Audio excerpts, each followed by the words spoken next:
রাজু সাহেব কেমন আছেন? জি স্যার ভালো। হ্যাঁ, ভালো। আপনার মুখ থেকে শুনতে চাই, যেহেতু সাগর সাহেব সুন্দর করে বলেছেন, আপনার মুখ থেকে ভালো করে শুনতে চাই। বলেন। ওয়া, অদা, অমেন, ওমেনদা। গুড, নি, নিদা, নিমেন, নিমেনদা। গুড।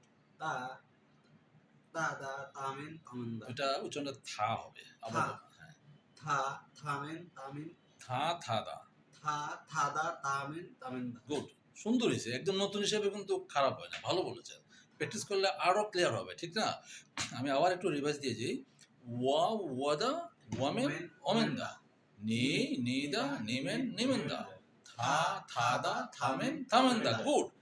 যেহেতু আমরা কথা বলার সময় আমাদের এটা এসেনশিয়াল। ওয়া, নি, থা ওয়া, মিনস নিদা। আমি, তুমি, সে। তো এটা ছাড়া তো আমরা কথা বলতে পারবো না, রাইট?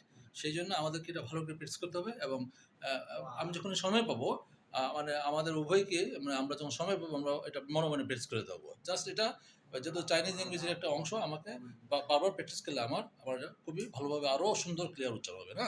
তো সবাই উভয়কে ধন্যবাদ সুন্দর করে বলার জন্য, হ্যাঁ? আল্লাহ হাফেজ।